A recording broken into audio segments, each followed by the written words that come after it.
The envelope was ivory, thick, and heavy in a way that felt intentional. My name, Amara Lane, was scrawled in deep gold calligraphy on the front. No return address, no explanation. Just that. I found it in my mailbox one quiet Tuesday morning in November, tucked between a utility bill and a coupon flyer. For a moment, I thought it might be from a client. Maybe a holiday card, maybe even something from Leia's school. But then I saw the seal on the back, an embossed rose wrapped in a ribbon, and my stomach dropped before I even broke the wax. I didn't have to open it to know. Still I did. Slowly, deliberately, like peeling the lid off a box you've buried deep underground for years. Inside was a single invitation. You are cordially invited to celebrate the union of Madison Hale and Daniel Grayson. December 3rd at the Rosebridge Conservatory. I read it once, then again, and again. The name hit like a brick to the chest. Daniel Grayson. My Daniel. My ghost. I hadn't seen him in 3 years, not since the night he disappeared from our apartment without a goodbye.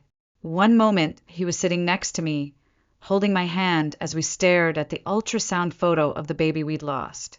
The next morning he was gone. No calls, no explanations, just a single note. I can't do this anymore. I need to feel alive again. As if grieving had made me dead. As if I hadn't just watched our future bleed out on a hospital floor. But he hadn't just left me. He'd left Leia too. She wasn't mine. Not by blood.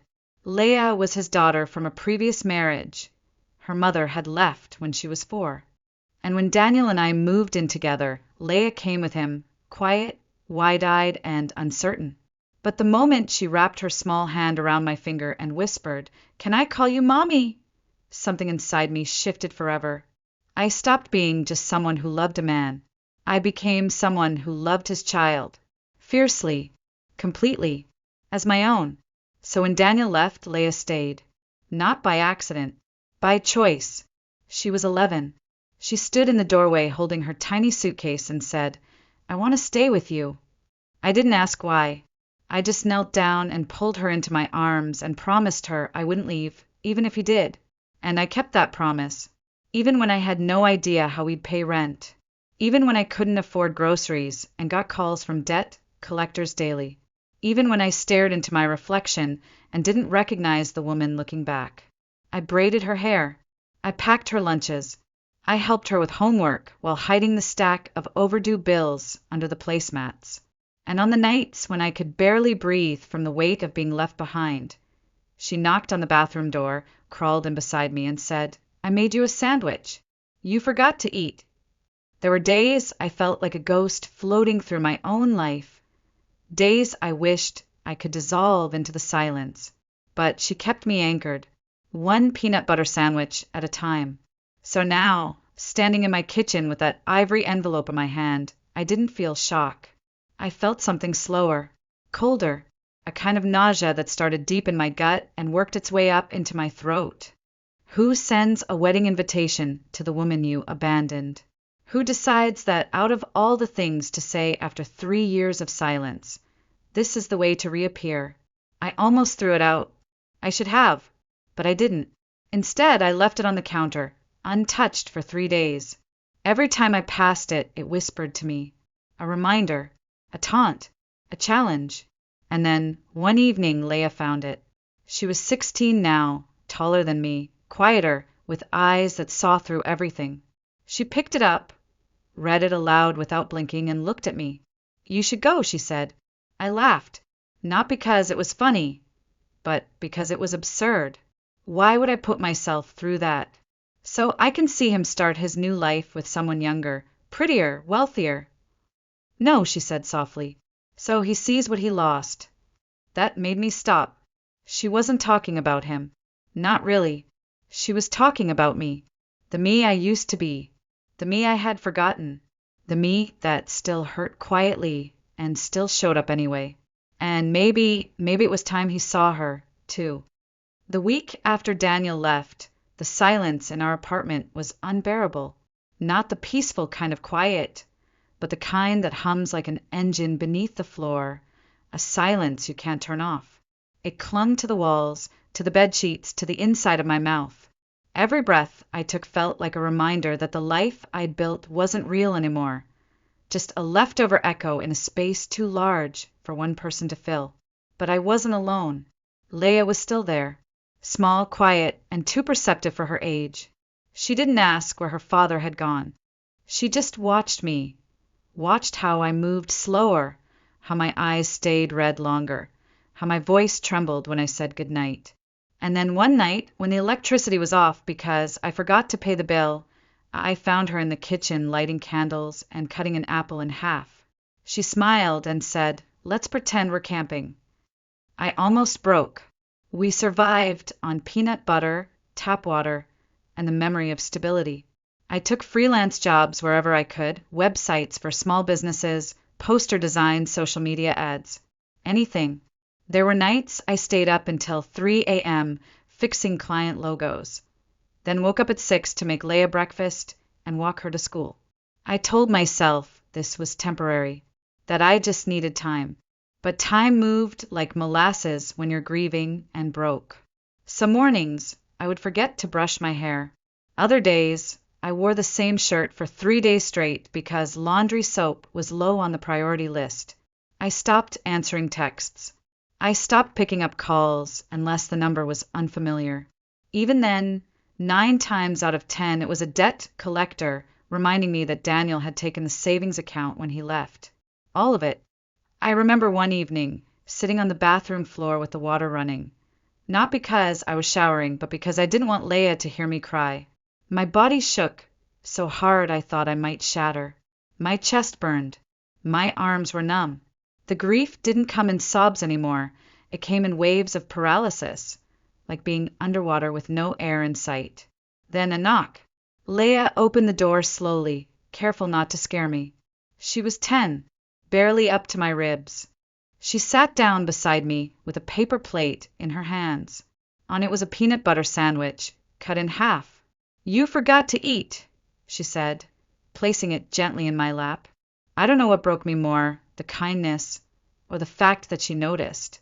I pulled her into me and held her tighter than I ever had. In that moment, I realized she wasn't just surviving with me. She was holding me together. After that night, I started therapy.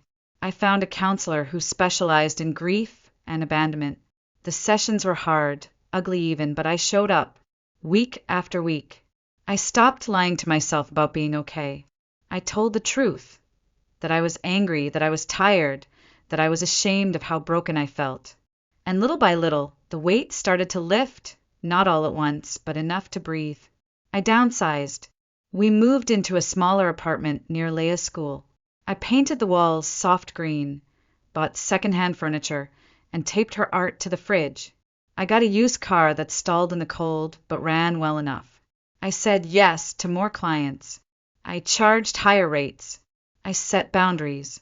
I laughed again. Real laughter, not the kind that stings when it ends. And through it all, Leia never wavered. She learned how to make pasta. She reminded me to take breaks. She told me when a client was being unfair and not to let them steamroll your worth. She stood beside me not just as a child, but as a witness to my rebuilding. And in doing so, she helped rebuild me too. We didn't talk about Daniel much. Sometimes his name would slip out during a story, a memory, a mention of an old restaurant we used to go to, but mostly he faded, the way a person does when they choose absence over effort, the way silence becomes a language in itself.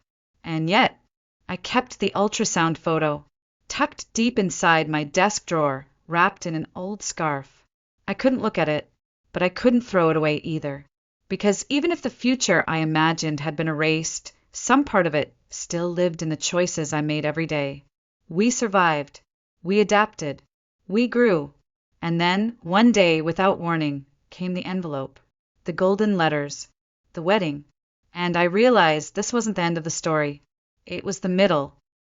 The envelope sat on the kitchen counter for a full week before I touched it again. Every time I walked past it, I felt a tightening in my chest, like my lungs were trying to close in on themselves. Some nights I'd catch myself just staring at it, wondering who had really sent it. Was it Madison? Daniel? Some petty friend of his who thought pain made for a good punchline? I never found out, but deep down I knew what it was. A message, not an invitation. A message to remind me that I'd been replaced, that he'd found happiness without me, that I was disposable. I told myself I wouldn't go, that I had nothing to prove, that I'd already healed, or at least healed enough. But the truth was, healing doesn't always come in silence. Sometimes it demands confrontation. Sometimes it asks you to sit in the fire without burning. I left the envelope untouched until one night, Leia came home from school and saw it still sitting there. She didn't say anything at first, just walked past, set her backpack down, and opened the fridge. But a few minutes later, as she stirred leftover soup on the stove, she finally asked, "Are you going?" I didn't answer. Not right away. I was wiping down the kitchen counter, pretending to be busy. To what? She didn't flinch. The wedding. My fingers tightened around the sponge. "It's not a wedding," I muttered. "It's a performance." "So," she said, ladling soup into 2 bowls, "that doesn't mean you shouldn't be there." I turned to her, surprised by the calm in her voice. Why would I want to see him marry someone else? After what he did? After everything? Leia set the bowls on the table and sat across from me. "Because it's not about him." I scoffed. "Then what is it about?" "It's about you," she said. "Showing up. Taking up space. Not hiding anymore." I stared at her. 16 years old. Wise beyond anything I'd ever been at her age. She didn't blink. Didn't smile. She just looked at me like she'd already decided something, and I was the one who needed to catch up. And maybe she was right. For 3 years, I'd been shrinking myself, quieting my grief, smiling just enough so people wouldn't ask questions. I'd learned how to survive in the cracks, but I'd forgotten how to stand tall in the light. Maybe this was my chance to do that, not for Daniel, not for Madison, not for revenge, but for the woman I used to be, the one who loved fearlessly, who braided a little girl's hair every morning while the world fell apart. "Okay," I said quietly. "I'll go." Leia nodded, as if she'd known I would. "I already picked out your dress." I blinked. "You what?" She grinned, the first real grin in days. "I borrowed it from Aunt Mel. Navy blue. Classy. Makes your eyes look sharp." I laughed. A small, uncertain laugh, but a real one. "You're bossy." She shrugged. "I've had a good teacher." I should have known she'd planned this. Leia had always been the quiet kind of observant, the kind that noticed cracks and smiles and meaning behind silences. She wasn't just encouraging me to go. She was preparing me for it. Like she knew that this wasn't just a wedding. It was a reckoning. Uncle Malcolm, of course, agreed to drive us. He didn't ask many questions, he never did, but when I told him, his jaw tightened just slightly. "He's still a jackass then," he muttered. I didn't argue. The morning of the wedding, I stood in front of the mirror for nearly 20 minutes before putting on the dress. It was simple, but elegant, navy knee-length with sleeves that hugged just right. I hadn't worn heels in almost a year, but I slipped them on anyway. They made me feel taller, grounded, like I could face anything, even if I trembled the whole time. In the hallway, Leia wore her catering uniform, black slacks, crisp white shirt, hair tied back. She looked like a professional, but when she saw me, her face softened. "You look strong." I smiled. "I feel terrified." "Same thing," she said, handing me my coat. We didn't speak much in the car. The conservatory was 40 minutes away, nestled on the edge of a frozen lake. As we pulled up, the glass roof shimmered under the pale winter sun. Everything looked perfect. Too perfect. Like a fairy tale, desperately trying to convince itself it was real. I stepped out slowly, heels clicking on the stone driveway. Uncle Malcolm gave my shoulder a firm squeeze. "You're doing great," he said before heading off to park. Leia gave me a look that said everything, "Don't flinch." And I didn't. Not even when I saw Daniel through the window. laughing beside a woman with golden hair and a dress that sparkled like it belonged in a bridal magazine. Not even when every part of me whispered to turn around, because for the first time in a long time, I wasn't here for him. I was here for me. The Rosebridge Conservatory looked like something out of a magazine. Glass ceilings arching above imported orchids, candles floating in crystal bowls, a live string quartet playing soft classical pieces in the corner. The kind of place built to impress or to distract. I walked slowly through the lobby, each step sinking a little deeper into plush carpet as the murmurs of guests swirled around me. People in designer suits and glittering heels, laughter that sounded just a bit too bright, and that polished, practiced hospitality that comes when people are trying too hard to look like they belong. I saw Daniel before he saw me. He stood near the bar, wearing a tailored black tuxedo and his signature smirk, the one he always wore when he was charming a crowd. That smirk used to be magnetic. Now it felt like an act I'd already seen too many times, one I'd stopped applauding long ago. Then I saw her, Madison Hale. White silk hugged her frame like she'd been poured into it. Her hair was spun gold, cascading in perfect waves over her shoulders. She was laughing, loudly, too loudly, at something someone had said, clutching Daniel's arm like a trophy. Every movement felt rehearsed. Every smile too sharp, too white. She looked like she belonged in a bridal catalog, or maybe just on stage. Leia had already vanished into the catering prep area. She hadn't said much on the way in, just gave me a wink and disappeared through the staff entrance like she belonged there. She'd insisted it was just a job, but I knew her better. She wasn't here to serve hors d'oeuvres. She was here to protect me in the quiet, fierce way she always had. Uncle Malcolm was seated near the back, just where we agreed. When he saw me enter, he gave a small nod. That was all I needed. A silent, grounding presence that said, "You're doing fine, even if it feels like hell." I slipped into the chair beside him and folded my hands tightly in my lap. My fingers wouldn't stop moving. I stared at the chandelier, the floral centerpieces, the embroidered tablecloths. Anything but the altar. But eventually I had to look. The ceremony began. The music swelled. The guests rose. And then Madison walked down the aisle like she owned the air itself.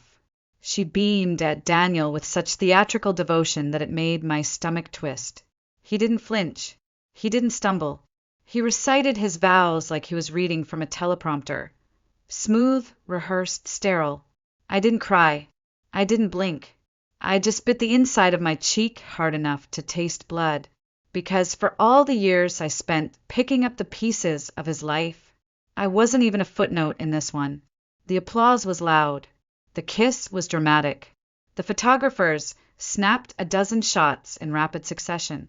I felt like I was watching someone else's movie, the kind you already know the ending to, but you can't look away. Then came the reception. Waiters flowed like choreography. Champagne flutes clinked. Laughter echoed across the marble floors. I sipped water. Quiet. Still. Trying to make my body small enough to disappear. Leia passed by once, carrying a tray of bruschetta. Our eyes met. She didn't smile. She winked. That was enough. Then came the toasts. The best man went first, talking about Daniel's resilience, his loyalty, his sense of humor. I almost laughed. Almost. The maid of honor followed, gushing about Madison's heart, her kindness, her unwavering grace. And then Madison herself stood up, holding her glass high, and everything changed. "I want to say something," she said, her voice sparkling like her earrings. When I met Daniel, he was healing. He'd been through something painful. Someone had hurt him, damaged him, left him with scars. But I saw the real him, the man he could be if he was loved right. People chuckled softly. A few nodded. I felt my hands go cold. "He was broken when I found him," she continued, a smile tugging at her lips. "But I saved him. I healed him. And now he's finally whole." It was subtle, just a shift in the air. But I felt it. like the moment before a storm breaks, like the hush before lightning splits the sky. Every part of me was screaming, stand up, say something, throw your glass. But I didn't move, because the moment wasn't mine. It was hers. From the corner of my eye, I saw it, movement near the kitchen. One of the waitresses had stopped walking. Her jaw was tight, her fists clenched, and then she stepped forward toward the center of the room. Slowly, like she was walking through water. Leia. She removed her cap, held it in one hand, and raised her voice loud enough to slice through every clink of crystal and polished laugh in the room. I'm his daughter, she said, and I have something to say. Every sound in the ballroom stopped. Forks froze midair. Laughter turned into stunned silence. People turned in their seats, necks craning toward the young girl in the black apron and white button-up shirt now standing alone beside the dance floor. Leia's hands were steady, but her chest rose and fell like she was pulling breath from somewhere deeper than her lungs. Her curls had loosened from the bun she pinned that morning.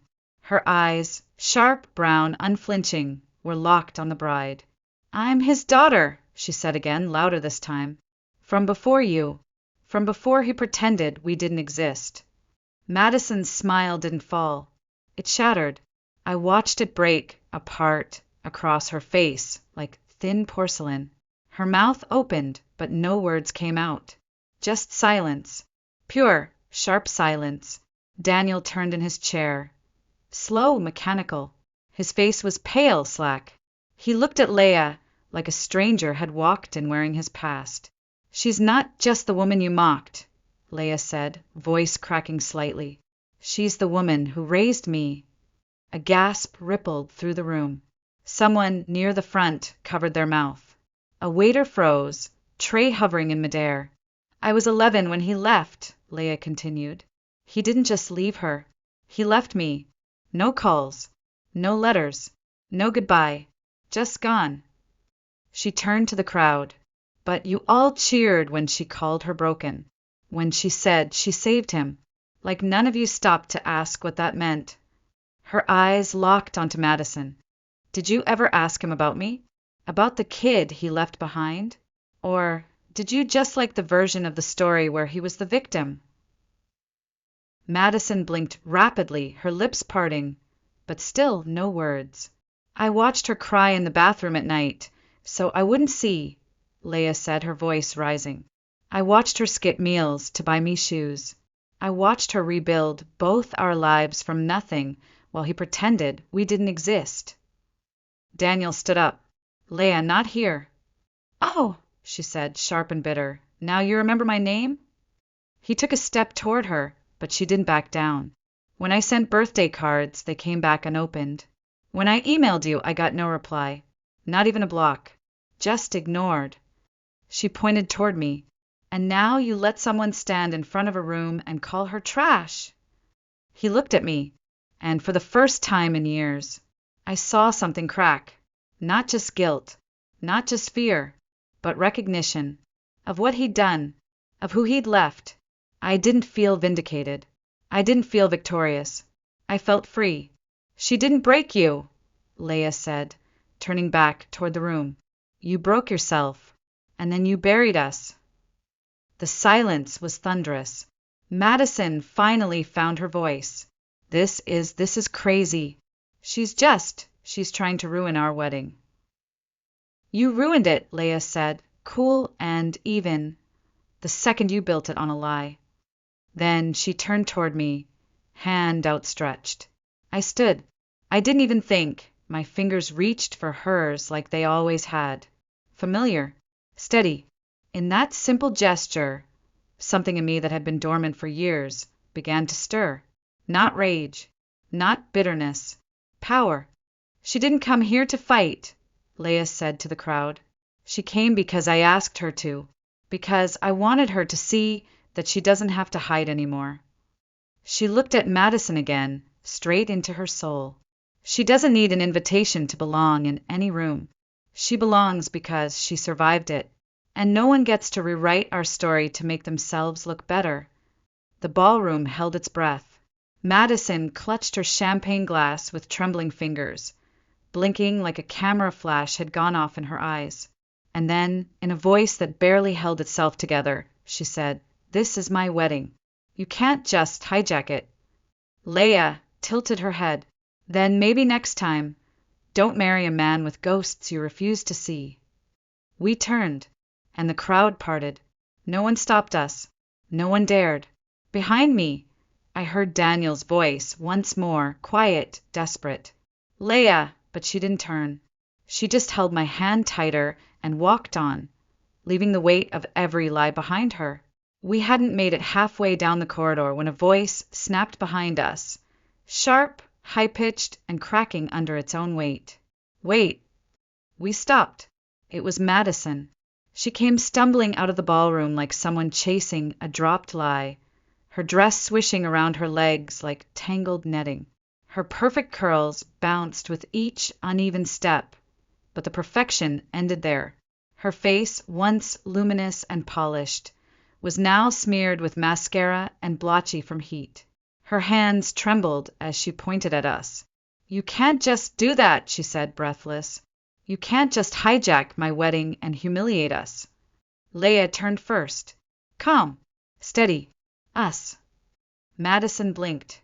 "You could have handled this privately." "No," I said, stepping forward before Leia could. My voice wasn't loud. It didn't need to be. "You could have handled it privately. But instead, you stood in a room full of strangers and called me broken, as if I was a cautionary tale you'd triumphed over." She looked at me like I'd slapped her. "I didn't know," she said, weaker now. "I didn't know he had a daughter." "Did you ask?" Leia's voice was like glass, thin, sharp, and unshakable. "Or did you just like the version where you were the savior?" Madison opened her mouth.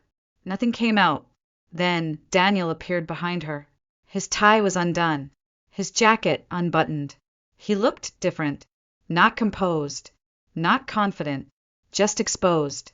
The mask had fallen, and underneath was a man who had run too far and finally ran out of road. "Leia," he said again, this time softer, "I never meant for this to happen." She turned to him slowly, her shoulders squared, chin high. "Which part?" she asked. "Me being born? You abandoning me? Or standing there while someone else tried to erase everything I am?" He flinched. "I thought I was protecting you." "By disappearing," she snapped. "You didn't protect me. You erased me." Then he looked at me. For the first time since we'd arrived, his eyes finally found mine. "I was broken, Amara," he said quietly. "You know I was." I didn't deny it. "I was too," I said. "But I didn't leave." The air changed between us. The tension didn't spike, it settled. The truth had been laid down so simply, so cleanly, that it didn't need decoration. There was no argument left to make, no way to spin it. He ran. I stayed. "I can't take it back," he whispered. "No," I replied, "you can't." Then Leia spoke again, but this time her voice softened. "You know what I used to tell myself," she said, stepping closer. "That maybe something happened to you. That maybe you died. Because it was easier to imagine you were gone than to believe you were alive and just didn't care." Daniel's face crumpled. His mouth opened, closed. He looked down at his shoes, the floor, the trail of his choices. But what came next none of us expected. Leia stepped closer again. She didn't scream. She didn't cry. She looked him in the eye and said, "I forgive you." His head shot up. You do." "Not for you," she said. "For me. Because carrying your absence has been exhausting. And I'm done." He swallowed hard, eyes glistening. "You're incredible, you know that?" She turned slightly, pointing at me. "I know. She made me that way." And in that moment a new silence fell. Not heavy like shame, but still like peace. Like something sacred had just been named aloud. Madison stood off to the side, arms folded, eyes darting. "So what now? You just walk away and pretend none of this happened?" Leia tilted her head. "No. We walk away and let you sit in what you built." And I added, "If you wanted a perfect story, you should have picked someone with nothing to hide." Neither of them said another word. We turned, walked toward the exit. Outside, the sky had begun to drizzle, a soft, silver rain that painted the sidewalks like watercolor. But we didn't run for cover. The storm we just walked through wasn't falling from the sky. It had already passed. Uncle Malcolm was waiting by the car. He didn't ask questions. He just looked at Daniel, still standing in the entryway, and gave us a slow, proud nod. "Well," he muttered as we opened the door, "guess that's what you'd call a mic drop." Leia laughed. I laughed with her. Not bitter, not forced. Real. For the first time in a long time, real. We didn't speak much on the drive home. The rain tapped gently against the car windows, a soft percussion that filled the silence with something almost comforting. Leia leaned her head against the glass, watching the blur of headlights and empty streets pass us by. I sat beside her, hands folded in my lap, feeling light. Not happy, not relieved, just light, because for the first time in 3 years, I wasn't carrying the weight alone. When we got home, Leia headed straight for the shower. I stayed in the kitchen, staring at the faint ring on the counter where that ivory envelope used to sit. The invitation was long gone, but its echo still lingered, not as a wound, but as a marker of where something had ended and something else had begun. The next morning, the world began to catch up. It didn't happen in headlines. It didn't make the papers, but it was everywhere, quietly, discreetly, unstoppably. Grainy phone videos started popping up online. One labeled, "Waitress shuts down bride's insult with epic speech." Another, "Bride gets humbled at own wedding." There was no audio in some clips, but you didn't need it. You could see the fear in Madison's face, the stillness in Daniel's, the fire in Leia's, and the woman in the navy blue dress standing silently beside her. Me. I didn't post them. I didn't need to. The truth has a funny way of traveling on its own. People messaged me, friends I hadn't heard from in years.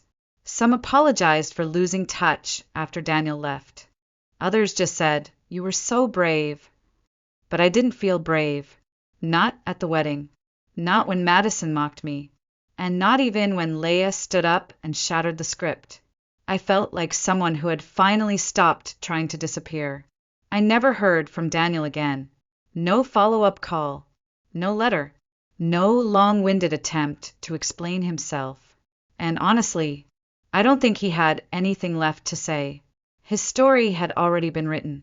Not in the vows he recited, not in the lies he told, but in the silence that followed his departure.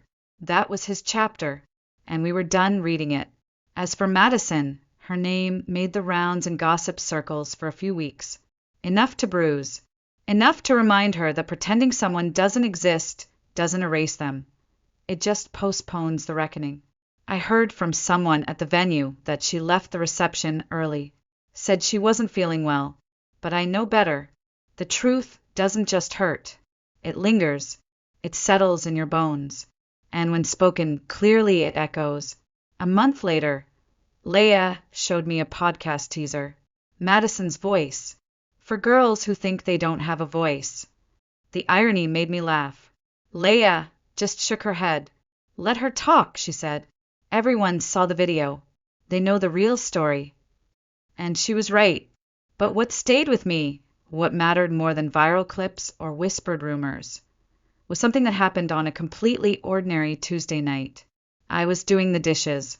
Leia was sitting at the kitchen counter, flipping through her notebook, her legs swinging off the stool like she had when she was younger. There was music playing softly from my phone. Some old jazz track we both liked but never remembered the name of. And then out of nowhere she said, "I used to wish my real mom had stayed." I froze, my hand still in the soapy water. My heart clenched. "But now I get it," she continued, voice softer. "Maybe she had to go so I could find you." I didn't say anything right away. I couldn't, because that was it. The moment. The one I didn't know I'd been waiting for. Not applause. Not revenge. Not an apology. Just this. A kitchen. A daughter. A truth. I dried my hands, sat beside her, rested my forehead gently against hers. You saved me, I whispered. No, she said. You saved us. And in that moment, I understood something that had taken me years to name, that the strongest love stories aren't always romantic. Some are built in silence, in healing, in showing up when it's hard. Some are born the moment a child chooses to protect the person who never stopped protecting them. And that's what we had. A story built not on vows, but on survival. Winter melted into spring. The snow outside our windows began to recede, slowly revealing patches of earth beneath. Leia started hanging her coat on the lower hook by the door again. I switched out our cinnamon candles for citrus. Life didn't change all at once, but it moved. Quietly, steadily, like breath returning to lungs that had forgotten how to inhale without shuddering. I started writing again. Not for work, not for clients, just for me. I opened a blank document one morning and typed out the words I hadn't been able to say out loud for years. I was left. But I am not what was left behind. It wasn't a memoir or a blog. It was more like a letter to anyone who had ever been silenced by someone else's story. I posted a short essay on a local women's platform. Nothing dramatic, just honesty. About being left. About being invisible. About coming back to yourself, one tiny act at a time. To my surprise, people responded. Not in thousands, but enough. Enough women who said, me too. Enough who said, I thought I was the only one. And that was more than enough. One woman sent me a photo of her kitchen table covered in bills and a peanut butter sandwich. Your daughter reminded me of mine, she wrote. She fed me when I didn't have the strength to feed myself. I printed that photo, framed it, put it above my desk, because healing doesn't always look like triumph. Sometimes it looks like survival with buttered bread. We still didn't talk about Daniel much. Sometimes his name would slip out in stories. Sometimes Leia would ask about a song he used to play, but mostly he faded, not because we pushed him out, but because we no longer needed to carry the shape of his absence in our daily breath. And Madison? She eventually launched her podcast. I listened to one episode, just one. She talked about reclaiming narratives and choosing joy. I didn't feel anger. I didn't roll my eyes. I just closed the app. Some people need to perform closure. Others just live it. One evening, Leia and I were out walking. Something we'd started doing together on Sundays, no phones, no distractions. She was talking about college applications, about maybe majoring in psychology. I asked why, and she said, I think I want to help people feel seen, like you did for me. I stopped, turned to her. You make me proud every day, I said. She smiled without looking at me. I know. And she did. That night, as we walked home, the sky was wide above us, dark but not heavy. The stars came out slowly, blinking into view like they'd been waiting for an audience. Leia reached for my hand and didn't let go. She didn't need to. I wasn't walking ahead anymore, and she wasn't walking behind. We were walking side by side. Later, as I curled into bed, I thought about how easy it would have been to let that wedding rewrite our history, to let a single woman's speech define who I had been. But truth doesn't belong to the loudest person in the room. It belongs to the one who keeps showing up. If you're listening to this now, if you've ever been the one who got left, overlooked, or erased, know this. You are not broken because someone walked away. You are not worthless because someone couldn't recognize your worth. You're still here, and that's everything. Because strength doesn't always look like a comeback speech or a viral moment. Sometimes it looks like making lunch for a child you didn't give birth to, and hearing her, years later, call you mom. Sometimes it looks like walking into a room where no one wanted you and leaving as the only one who told the truth. And sometimes it looks like choosing silence, not because you're afraid to speak, but because your story already speaks for itself. That is how we ended. Not with applause, not with revenge, just with truth and love and the kind of quiet that doesn't ache anymore, only heals.